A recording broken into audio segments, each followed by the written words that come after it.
की न्यूज, खबरों का सारथी। टिहरी और हरिद्वार के दौरे पर रहेंगे सीएम पुष्कर सिंह धामी। बूढ़े केदार क्षेत्र में अतिवृष्टि से नुकसान का लेंगे जायजा। प्रभावित क्षेत्रों में राहत बचाव का कार्य जारी।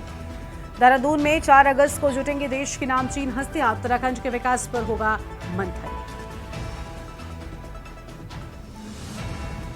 हरिद्वार में चरम पर पहुंची कांवड़ यात्रा। 8 दिन में 2 करोड़ कांवड़ यात्राओं से भरा गंगा जल। महाशिवरात्रि तक 5 करोड़ पहुंचने का अनुमान। जॉली ग्रांट बनेगा इंटरनेशनल एयरपोर्ट। सिंगापुर, दुबई समेत 5 देशों के लिए फ्लाइट शुरू करने की भी तैयारी। लकड़ी व्यापार घोटाले के मास्टरमाइंड को हाईकोर्ट से झटका। 20 करोड़ टैक्स चोरी के मामले में जमानत हुई खारिज। हल्द्वानी और दून समेत 10 जिलों में आज हो सकती है भारी बारिश। प्रदेश के 7 जिलों के लिए ऑरेंज अलर्ट। आप देख रहे हैं की न्यूज, खबरों का सारथी। नमस्कार, आप देख रहे हैं के न्यूज इंडिया। मैं हूं आपके साथ गरिमा वाजपेयी और अहम खबर से बुलेटिन की शुरुआत करते हैं। देहरादून से बड़ी जानकारी। सबसे पहले मुख्यमंत्री पुष्कर सिंह धामी का आज का क्या कुछ कार्यक्रम है ये आपको बताते हैं। टिहरी और हरिद्वार के दौरे पर रहेंगे सीएम पुष्कर सिंह धामी। सुबह 11:30 बजे सीएम टिहरी के बूढ़े केदार पहुंचेंगे और बूढ़े केदार क्षेत्र में अतिवृष्टि से जो नुकसान हुआ उसका जायजा लेने के लिए जाएंगे। प्रभावित क्षेत्रों में राहत और बचाव का कार्य जारी है। बड़ी जानकारी, राहत बचाव कार्यों का भी स्थलीय निरीक्षण करेंगे मुख्यमंत्री पुष्कर सिंह धामी। दोपहर 2 बजे मुख्यमंत्री धामी हरिद्वार जाएंगे और ओम पुल पर आयोजित भजन संध्या में प्रतिभाग करेंगे। सीएम धामी कांवड़ियों का करेंगे चरण वंदना। मुख्यमंत्री हेलीकॉप्टर से कांवड़ियों पर फूलों की बारिश भी करते हुए नजर आएंगे और सीएम के कार्यक्रम के लिए सभी तैयारियां प्रशासन की ओर से पूरी कर ली गई है। अहम जानकारी आपको हम बता रहे हैं।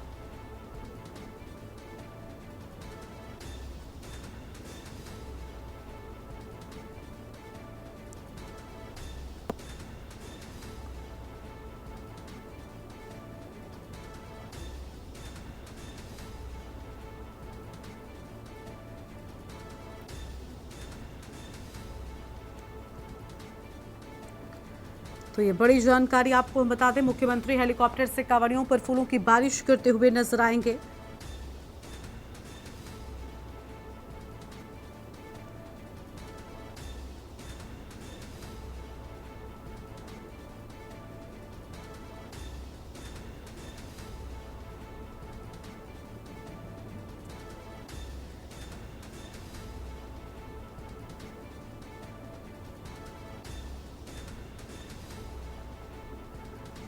अहम खबर आपको हम बता रहे हैं। प्रभावित क्षेत्रों में राहत और बचाव का कार्य जारी है। अहम खबर आपको हम बता दें।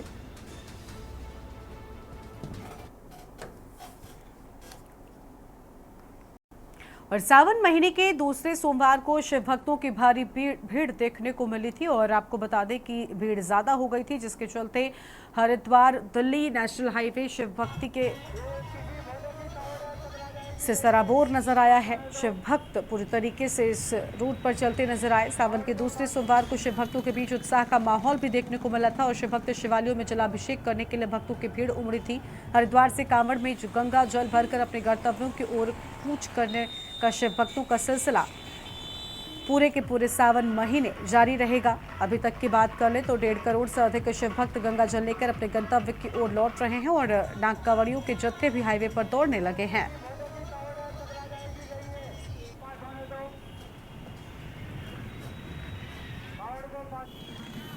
हाईवे हुआ कांवड़ियों के हवाले। लाखों की संख्या में कांवड़ी हरिद्वार से जल लेकर अपने गंतव्य स्थानों पर जा रहे हैं। जैसा कि देखा जा सकता है, नेशनल हाईवे 334 पे इसमें लाखों की संख्या में पैदल कांवड़िए जल लेकर अपने गंतव्य स्थानों पर जा रहे हैं। झूमते नाचते गाते भोले का नाम लेते हुए जा रहे। जहाँ तक देखे वहाँ तक कांवड़िए नजर आते हैं। इसके जो 2 दिन बाद जो है डाक कांवड़ियों को बोलबाला रहेगा। डाक कांवड़िए जो है जल लेने के लिए हरिद्वार जा रहे हैं। पुलिस के लिए भी इसमें चुनौती रहती है, क्योंकि डाक कांवड़ है उसमें गंगा जल कोई 24 घंटे में ले जाता है। इससे कई दुर्घटनाएं भी होती है। पुलिस के लिए चुनौती भरा रहता है। के न्यूज़ के लिए मंगलोर से अकील अहमद। रामनगर अल्मोड़ा जिले के देघाट से यात्रियों को लेकर रामनगर लेकर आ रही बस का टायर फटने से बस जंगल की ओर जा घुसी और बस गीली मिट्टी में धंस गई, जिससे एक बड़ा हादसा टल गया है। कोई जनहानि की सूचना नहीं है। बता दें कि दोपहर नेशनल हाईवे 309 पर आपको बता दें कि कुछ ही दूरी पर रामनगर की ओर एक बस का टायर फटने से बस अनियंत्रित होकर जंगल की ओर घुस गई। कलिमित रही कि बारिश की वजह से जंगल की मिट्टी गीली थी, जिसकी वजह से बस मिट्टी में धंस गई और रुक गई, जिससे एक बड़ा हादसा होने से टल गया।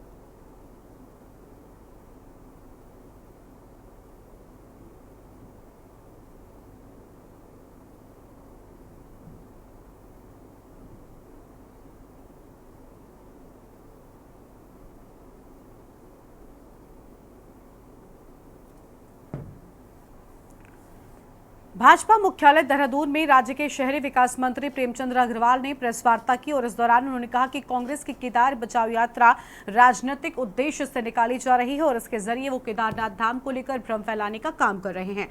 उन्होंने कहा कि इस यात्रा से कांग्रेस का अंदरूनी द्वंद्व सामने आ गया है और साथ ही कांग्रेस की यात्रा जहां से भी होकर गुजर रही है, बस उसमें 20-25 से ज्यादा लोग शामिल नहीं हो रहे। इससे साफ है कि कांग्रेस की यात्रा फ्लॉप हो चुकी है।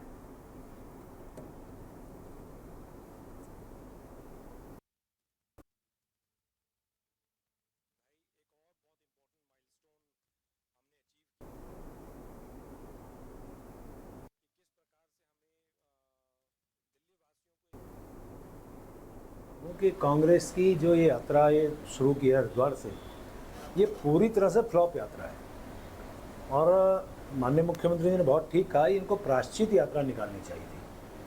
अब आप देखिए, जो लोग भगवान श्री राम को काल्पनिक बताते रहे हो, जो राम मंदिर पे सवाल उठाते रहे हो, जो सनातन पे सवाल उठाते रहे हो, आज उनको भगवान केदार की याद आई है। और केदारनाथ जी के प्रति जब वहाँ आपदा आई थी, आप भी जानते हैं किस प्रकार का इन्होंने काम किया था। मैं आज कह सकता हूँ कि जहाँ केदार का सौंदर्यीकरण हो रहा है, एक विस्तारीकरण हो रहा है, वहाँ जितना काम माननीय मोदी जी की कृपा से वहाँ हुआ है, आज उनको लेके ये परेशान है। खबर है देहरादून से, जहां पर डेंगू की रोकथाम के लिए स्वास्थ्य विभाग लगातार अपनी कवायद में जुटा हुआ है। बताते चले कि पिछले साल देहरादून जनपद में डेंगू के भारी संख्या में मामले देखने को मिले थे, जिसे देखते हुए इस बार जिला स्वास्थ्य विभाग पहले से ज्यादा मुस्तैदी से काम कर रहा है। इस बात को लेकर देहरादून के सीएमओ डॉक्टर संजय जैन ने कहा कि मानसून शुरू होने के बाद से हमने 1 जुलाई से आशाओं के माध्यम से घर घर जाकर सर्वे करना शुरू कर दिया है और इसके साथ ही लोगों को जागरूक करने का काम किया जा रहा है, ताकि डेंगू, मलेरिया और चिकनगुनिया जैसी बीमारियां ना फैले।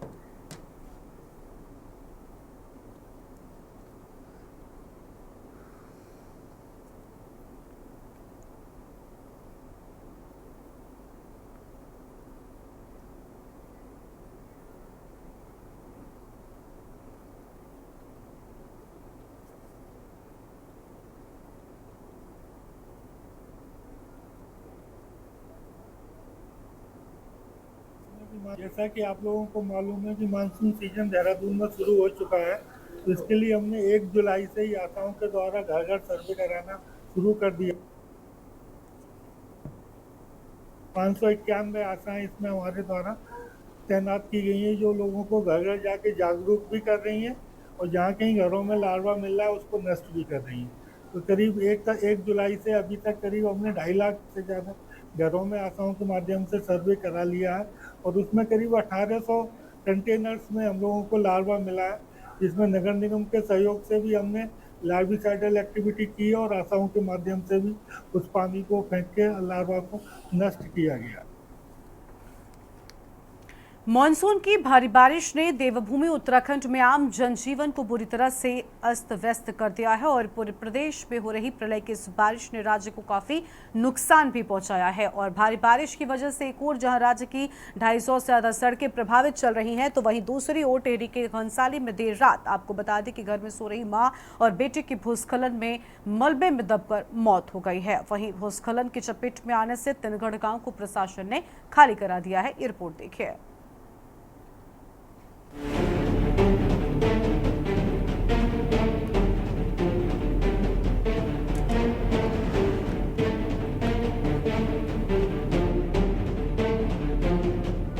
उत्तराखंड में आफत की बारिश का कहर लगातार जारी है। मॉनसून की बारिश ने जनजीवन बुरी तरह से अस्त व्यस्त कर दिया है। ये हालात ऐसे समय पर हैं जब राज्य में चारधाम और कांवड़ यात्रा चल रही है, जिसके कारण पुलिस प्रशासन की परेशानियां और भी ज्यादा बढ़ गई हैं। वहीं टिहरी जिले में भारी नुकसान हुआ है, जहां घनसाली में तौली तिनगढ़ गांव में मां बेटी की मलबे में दबकर मौत हो गई। वहीं आनन फानन में प्रशासन ने पूरे गांव को खाली कराया है। बताया जा रहा है कि 50 से 55 परिवारों को राहत शिविर में शिफ्ट किया गया है। वहीं जिला प्रशासन ने तौली और तिनगढ़ गांव को आपदाग्रस्त घोषित कर विस्थापन की कार्रवाई शुरू कर दी है। इस बीच घनसाली विधायक शक्तिलाल शाह को जनता की नाराजगी का भी सामना करना पड़ रहा है। नाराज लोगों ने उन्हें वापस भागने पर मजबूर कर दिया। वहीं नेता प्रतिपक्ष यशपाल आर्य ने भी आपदा प्रभावितों से मुलाकात की है। इस दौरान उन्होंने राज्य सरकार से प्रभावितों को स्पेशल पैकेज दिए जाने की मांग की है। साथ ही संवेदनशील गांवों के विस्थापन की भी मांग की है। देखिए, बड़ी भयावह स्थिति है। सब कुछ खत्म तबाह सा हो गया है और तिनगढ़ गांव तो जहाँ पर 50-55 परिवार की आबादी है, पूरी तरह नेस्ता नाबूद हो चुका है। और यहाँ पर इंटर कॉलेज में इन लोगों ने शरण ली है। प्रशासन की ओर से इन्हें व्यवस्था की गई, भोजन की व्यवस्था की गई है और जो उपचार के लिए डॉक्टर्स की टीम यहाँ पर मौजूद है। लेकिन मेरा कहना है कि आज भी कई परिवारों से हमने मिला हूँ, माताओं से, बहनों से, उनकी अपनी व्यक्तिगत पीड़ा है, समस्याएं हैं, टेंशन नहीं हो रही। छोटे मासूम बच्चे हैं, जो दिव्यांग हैं, बुजुर्ग हैं, तो कोई सुनने वाला नहीं है। बड़ी विडंबना है। मानवता को शर्मसार कर देती है इससे घटनाएं। हमारा स्पष्ट रूप से कहना है, विस्थापन हर वर्ष आपदा आती है, विस्थापन की बात होती है, लेकिन विस्थापन नहीं हो पाता है। इनको पर्याप्त मुआवजा मिलना चाहिए। देखिए, सरकार पूरी तरह से फेल हो चुकी है। सरकार का जो तंत्र था वो पूरा फेल हो चुका है और इसका जीता जाता उदाहरण अभी जो हाल में टिहरी में जिस तरह की प्राकृतिक आपदा आई है और सरकार को मजबूर होकर वहाँ के लोगों को स्थापना करना पड़ रहा है, विस्थापित करना पड़ रहा है इधर उधर। इससे बिल्कुल ये जाहिर होता है कि सरकार की कोई तैयारी नहीं थी और ये पहली बार नहीं है। चारधाम यात्रा में भी जनता इसको देख चुकी है, वनाग्नि के मामले में भी जनता इसको देख चुकी है। आपदा को देखते हुए पार्टी नेतृत्व ने निर्देश दिया है कि वैसे तो सभी सांसदगण संसद के सत्र में बिजी है, लेकिन अपने अपने क्षेत्रों में संपर्क बनाए रखने के निर्देश दिए गए हैं। हमने अपने सभी विधायकों को ये निर्देश दिए हैं कि वो अपने अपने विधानसभा क्षेत्रों में रहने का प्रयास करें और वहाँ अगर कोई भी आपदा की घटना होती है तो उसमें तुरंत फौरी तौर पर आपदा और प्रबंधन के राहत और प्रबंधन के कार्य को वहाँ पर जो है प्रशासन के साथ में समन्वय करते हुए उसको देखें और अधिकतर विधायकों को ही अपने क्षेत्र में रहने के लिए हम लोगों ने कहा है। वहीं उत्तराखंड में देवी आपदा पर सियासत गर्मा गई है। दरअसल कांग्रेस के वरिष्ठ उपाध्यक्ष सूर्यकांत धस्माना का कहना है कि मोदी सरकार ने राज्य की उपेक्षा की है। आपदा प्रबंधन के लिए राज्य को कोई आर्थिक मदद नहीं दी गई है। उन्होंने राज्य के सभी सांसदों और राज्य के मुख्यमंत्री को भी चुनौती देते हुए कहा कि केंद्र को आपदा प्रबंधन को लेकर किसी ने कोई प्रस्ताव भेजा हो तो सार्वजनिक करें। वहीं कांग्रेस ने राहत शिविरों में रह रहे लोगों की फोटो और वीडियो वायरल करने पर भी सवाल खड़े किए हैं। इस बीच मौसम विभाग ने आने वाले दिनों में भी भारी बारिश का रेड अलर्ट जारी किया है।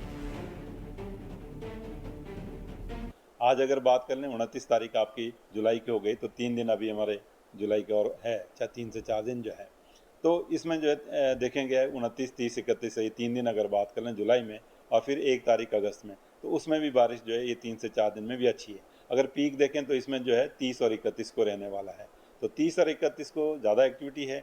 आज अगर मैं देखूं तो ज़्यादातर जगहों में हालांकि हल्की से मध्यम बारिश हो रहेगी। और भारी या बहुत भारी वर्षा की बात करें तो आज हमने ऑरेंज अलर्ट में देहरादून को रखा है। बाकी इसके अलावा टेहरी, पौड़ी, नैनीताल, चंपावत है या बागेश्वर है, इनमें हैवी रेन इक्का दुक्का जगहों में आज के लिए रखी गई है। बाकी डिस्ट्रिक्ट में बात करें तो वहाँ वार्निंग नहीं है।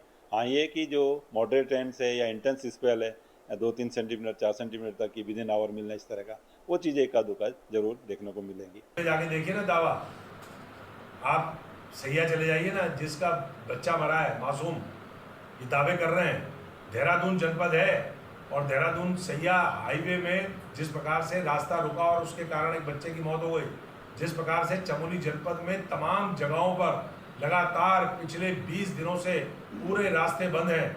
वहाँ जाकर देखिए ना, केदारनाथ में जहाँ बोल्डर गिरने से 3 यात्रियों की मौत हो गई, वहाँ जाके देखिए गौरीकुंड में जहाँ 200 मीटर सड़क गायब हो गई, वहाँ जाके देखिए पूरे यमुनोत्री क्षेत्र में, घनसाली में वहाँ जाइए, टिहरी में जाइए जहाँ माँ बेटी दब करके मर गए। पूरे पहाड़ में तबाही मची हुई है और ये केवल अखबार में दावे कर रहे हैं, ये बयानों में दावे कर रहे हैं, ये मीटिंग में दावे कर रहे हैं। इन्हें शर्म आनी चाहिए। सारे प्रभारी मंत्रियों को अपने अपने जनपदों में होना चाहिए था आपदा प्रभावित। कहाँ ये लोग है? बहुत संवेदनहीनता का परिचय देता हुआ ये कृत्य है। शासन प्रशासन जिस भी संलिप्त अधिकारियों के द्वारा ये किया गया है, माननीय मुख्यमंत्री जी से मैं कहना चाहती हूँ, मैं हाथ जोड़कर निवेदन करना चाहती हूँ कि ये ना करिए। ये लोग मजबूरी में राहत शिविरों में इन्होंने शरण ली है। ये कोई भिखारी नहीं है, ये कोई अनएम्प्लॉयड लोग नहीं है, बेरोजगार लोग नहीं है। वो तो प्रकृति की आधी मार और आधी मार आपके शासन प्रशासन की है जो ये लोग राहत शिविर में पहुंचे हैं। समय रहते इनके घर खाली करवा लिए गए होते। आज जिस तरह से ये इन लोगों की खाते हुए फोटो वायरल आपका प्रशासन कर रहा है, वो निश्चित रूप से 24 साल उत्तराखंड को बने हुए हो गए हैं, किसी सरकार ने किसी आपदा में ये काम नहीं किया। कुल मिलाकर उत्तराखंड में हो रही मानसून की भारी बारिश ने जान माल का काफी नुकसान किया है। वहीं गंगा, भागीरथी समेत सभी नदियां उफान पर हैं। साथ ही तमाम घाट जलमग्न हो गए हैं। वहीं मौसम विभाग ने भी आने वाले दिनों में भी भारी बारिश की चेतावनी जारी की है। ऐसे में सरकार को चाहिए कि वह समय रहते उचित इंतजाम करें ताकि नुकसान को कम किया जा सके। Uttarakhand desk report. और यहाँ पर अब एक छोटे से ब्रेक के लिए चल लौटेंगे। आप देख रहे हैं के न्यूज खबरों। आपको बता दें कि रामनगर का सरकारी अस्पताल जब से सरकार ने पीपीपी मोड पर दिया है, तब से ही जहां एक और पटरी से उतरी स्वास्थ्य सुविधाओं को लेकर हमेशा चर्चाओं में रहा है, तो वहीं अस्पताल व अस्पताल परिसर में स्थित मोर्चरी को जाने वाले रास्ते पर लगे कूड़े के ढेरों से जहां एक और दुर्गंध फैल रही है, तो वहीं इस मार्ग पर कुछ बंद कूड़े की थैलियों से बाहर निकल रहे कीड़े यहां आने वाले मरीजों और उनके तीमारदारों में संक्रामक बीमारियां फैलाने का खतरा बन चुके हैं। लेकिन पीपीपी मोड के संचालक इस गंभीर समस्याओं को लेकर आंखें मूंदे बैठे हैं। सोमवार को इस संबंध में कुछ लोगों के द्वारा तहसीलदार कुलदीप पांडे से शिकायत की गई। इसके बाद तहसीलदार ने चिकित्सालय की सीएमएस को निर्देश देते हुए कार्रवाई करने की बात कही है।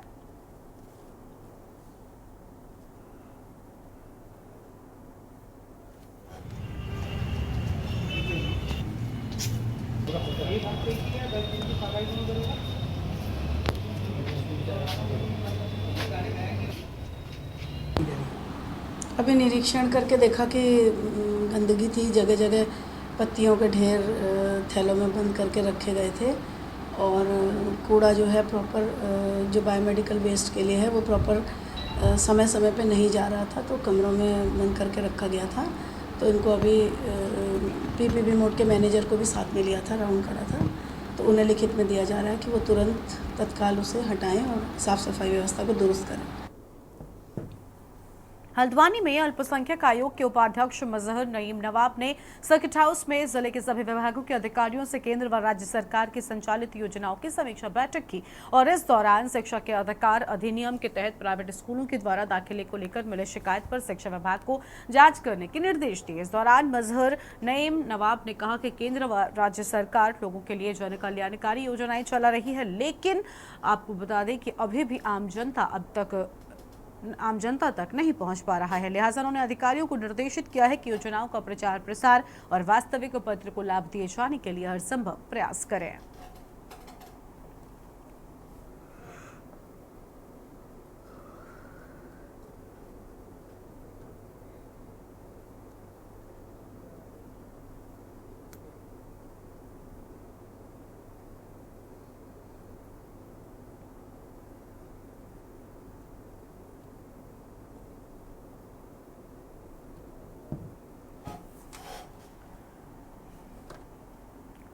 अगली खबर है नैनीताल से, जहां पर डीएसपी परिसर के एएन सिंह सभागार में DIG CRPF chief SP Pandey और कुलपति प्रोफेसर दीवान सिंह रावत ने दीक्षारंभ का शुभारंभ किया। और दीक्षारंभ कार्यक्रम का मुख्य उद्देश्य नए विद्यार्थियों को राष्ट्रीय शिक्षा नीति के अनुसार नवीन पाठ्यक्रम की जानकारी उपलब्ध कराने के साथ ही नए छात्रों को वातावरण में समायोजित और सहज महसूस कराना व लोकाचार व संस्कृति को शामिल कराना है। दीक्षारंभ कार्यक्रम के दौरान वक्ताओं ने छात्रों से जीवन में सफलता के गुर बताए। प्रोफेसर दीवान सिंह रावत ने कहा कि दीक्षारंभ कार्यक्रम के दौरान वक्ताओं के द्वारा अपने छात्र जीवन से जुड़े अपने अनुभव साझा किए गए, जो छात्रों को मोटिवेशन करने के साथ ही उनके भविष्य के लिए प्रेरणादायक सिद्ध होंगे।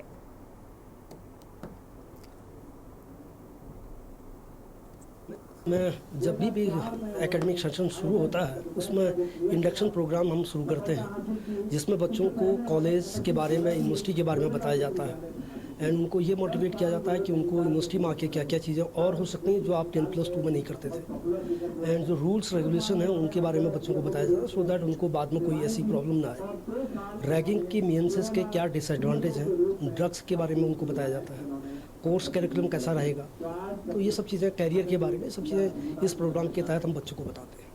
इस पिछले 1 साल में हमने काफ़ी जो स्कीम्स हैं वो स्टूडेंट सेंट्रिक निकाली है, जैसे कि इंटर्नशिप प्रोग्राम हमने यहाँ पर निकाला है। एंड अभी आपको भी पता होगा कि यूनियन बजट में 5 करोड़ युवाओं को इंटर्नशिप प्रोग्राम की फेलोशिप देने का मकसद तय किया गवर्नमेंट ऑफ इंडिया ने, एंड ये इंटर्नशिप प्रोग्राम कुमाऊं यूनिवर्सिटी ने लास्ट ईयर लागू कर दिया था। और इस बुलेटिन में फिलहाल इतना ही। तमाम बड़ी खबरों के लिए आप देखते रहिए न्यूज़ इंडिया। नमस्कार। आप देख रहे हैं के न्यूज़, खबरों का सारथी।